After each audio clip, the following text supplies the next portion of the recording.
Hello everyone and welcome back to In the Kitchen with Pen, and today I'm going to be making fish cakes. Okay, you can buy fish cakes, but let's be honest, the fish cakes that you buy tend to be more potato than fish, so homemade is delicious and the ingredients are so simple. Right, you need fish, so I have a salmon fillet that I have poached. These were frozen salmon fillets from Farm Foods, and hopefully they'll work in the fish cake because they were blooming awful just as they were, but by the by. And also for Steve, he's having some crab meat, and this is a white crab meat. The other ingredients are potatoes. Now, you could boil your potatoes, but they'd still be quite wet and you want them really dry. So I have microwaved some potatoes. I have put them in the bowl and covered with cling film, and in a moment I will take the skins off. Obviously we will need salt and we will need pepper. I also have, just to give a little bit of flavour, I've got some finely chopped spring onion, some chopped chilli and some parsley. So let's get on and see if we can get these potatoes sorted. Right then, I've cut all the potatoes in half and I am just scooping, it's really hot still, scooping out with a spoon and chucking it in there. Now that's the first time that's happened. And I'm going to keep the skins because I can do something with those later on. So I'm scooping out most of the potato, right, and then I'm just mashing it down with a fork like so. And I've got rather a lot of potato here, there's more than you think. So what I'm going to do is I'm going to take some of this out because I will use it for something later on, but just mash it down. And then we want to season, so some black pepper,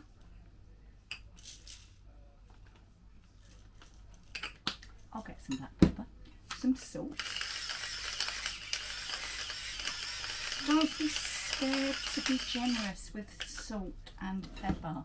It is, after all, a seasoning, and this isn't just for one person, or even, there you go, black pepper, one fish cake. So be generous. Right, so we'll mix this together.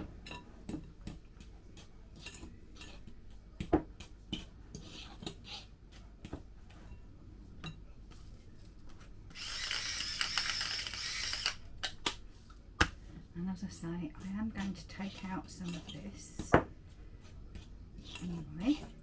And this is too warm to add my fish at the moment, but I can actually add in the flavourings now. So let's take out, yeah, that will do for what I need for later. Okay, so we'll go in with our spring onions because they'll, in the warmth, they'll start to not cook but just slightly soften up, and we'll go in with all of the parsley, and we'll go in with just a little of the chilli, and then we'll just mix it all together. I mean, even that looks good, doesn't it? Right, now I need this to cool down because I don't want, oh that looks good, I don't want to put the cold fish into the hot potato. But what we need to do is we need to take a look and see what this fish actually looks like. So I need to get a bowl.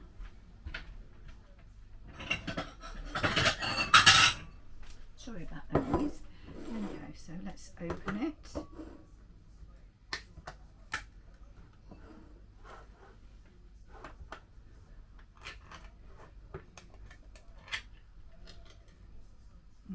going to drain it and going to show you.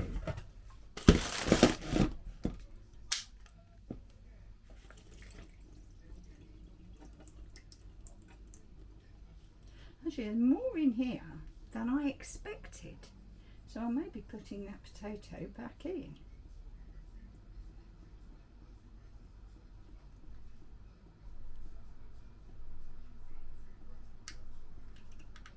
Right, I'm just squeezing the tin down so that we get rid of all of the brine that it's in.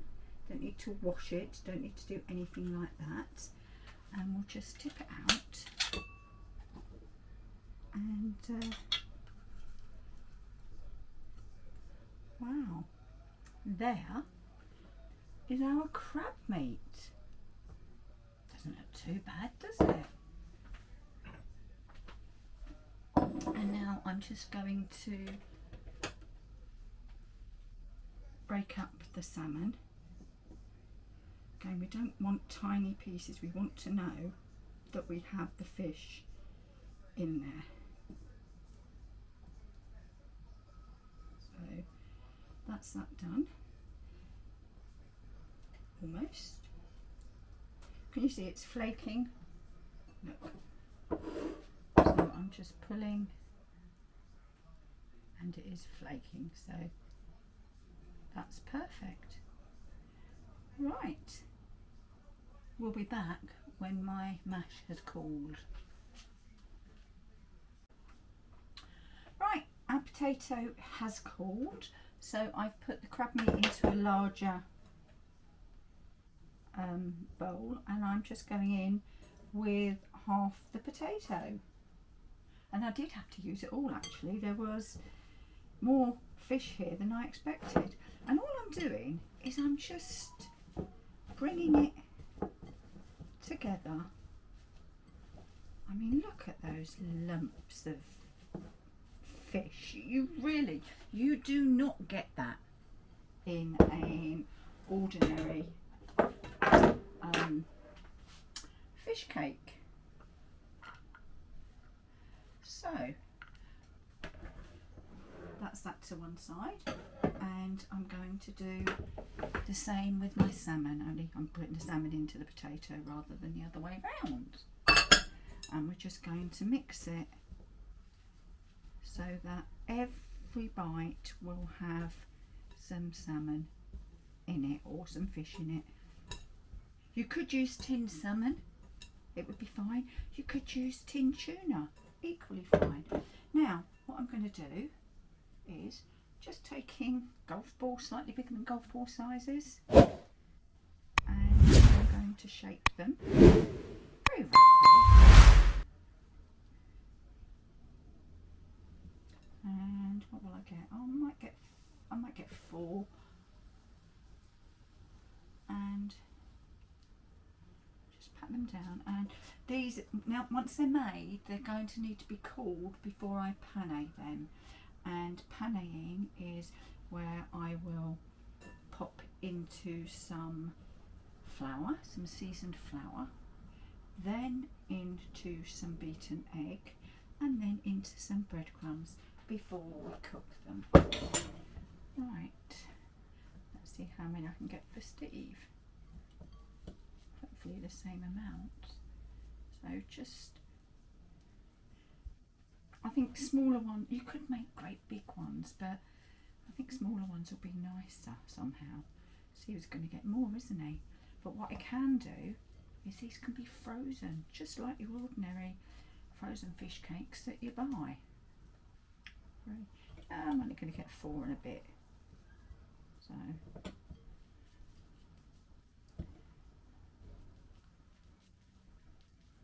in fact what I'll do is I will get 4, because the first one is a little smaller than the others. They're not uniform sizes, I haven't weighed them. Right, so now what I'm going to do is I'm going to rinse off my hands.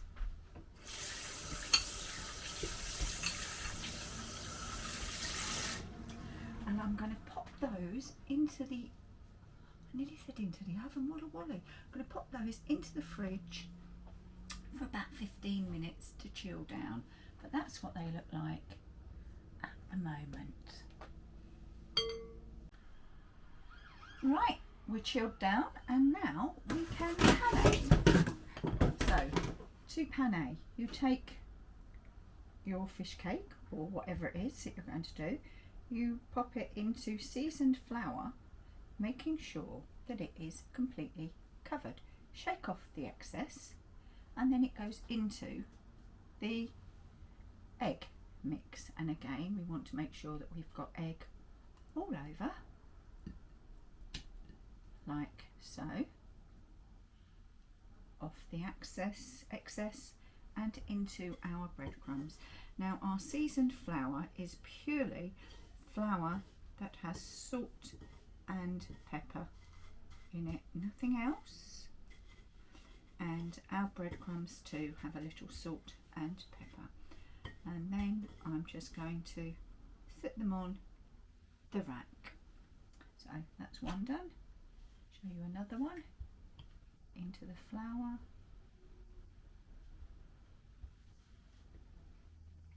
into the egg,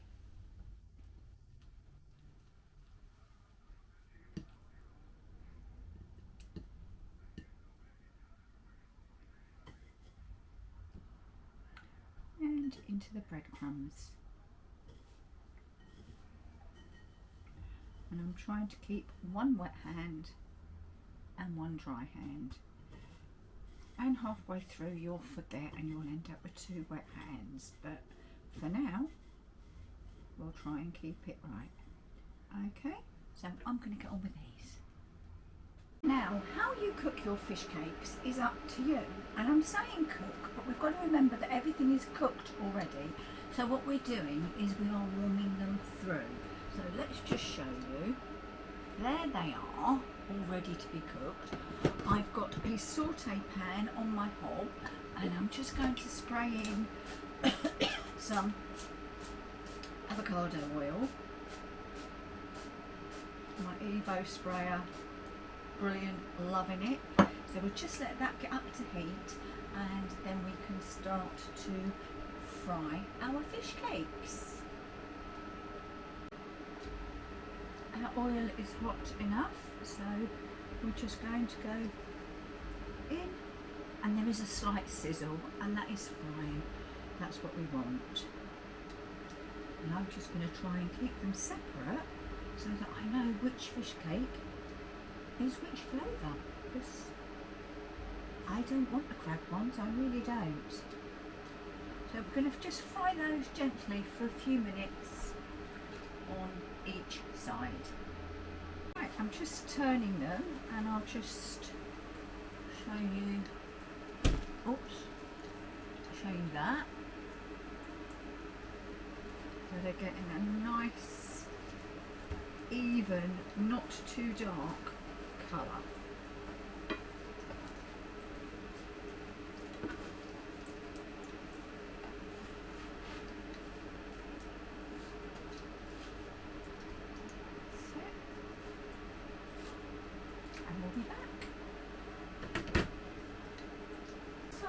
Realised I said you can cook these how you want, and I didn't elaborate. You could cook them in your air fryer for about 8 minutes, but spray them with a little oil. You could cook them in your speedy for the same time, but I would steam bake them because I just think they'd be nicer. Steam air fry them, not steam bake. You could pop them in the oven for 10 minutes.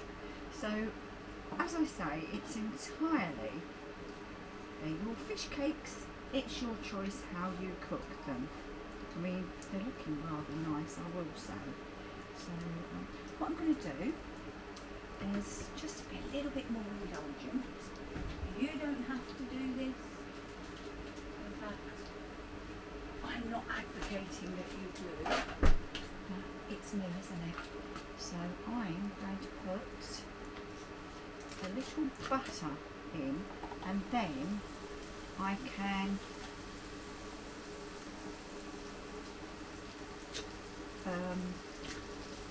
it's more flavour, obviously, and I can just spoon that over the fish cakes to really emphasise such a gorgeous flavour. Be sort of nutty brown.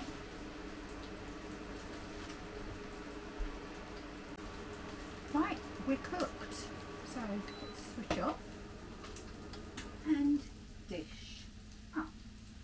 And I've just got some green leaves, a little tartar, a little what's that called? Sweet chilli, some cucumber and a slice of lemon.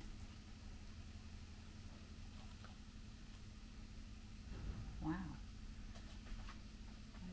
Okay.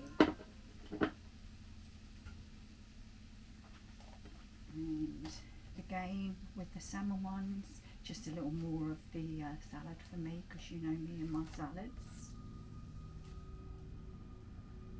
And that is our fish cakes. And I can hear the dustman, and you won't believe how happy that makes me. I am over the moon. So, right, I'm going to take Steve through and we'll be back for the taste.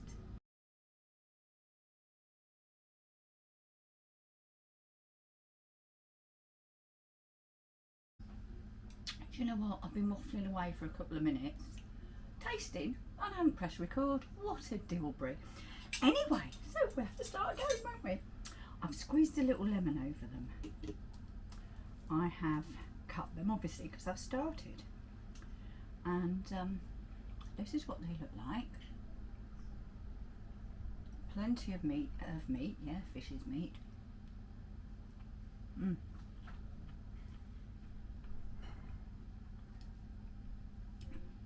I'm going to dip into the sweet chilli sauce, and there's chilli in the fish cake, remember. So there we are, there we have it. I love dropping it, don't I?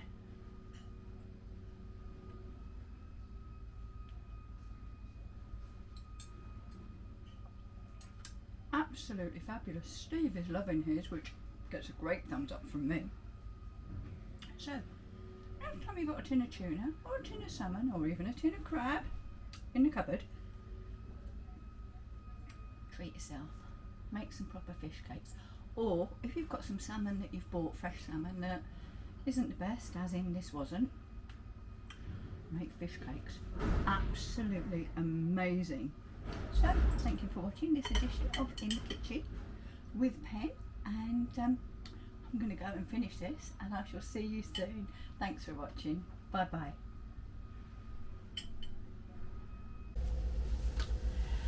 If you'd like to see more of what we get up to in the kitchen, click here. And if you'd like to subscribe, please click here. And obviously don't forget to tick that ding-a-ling. Stand there. That ding-a-ling.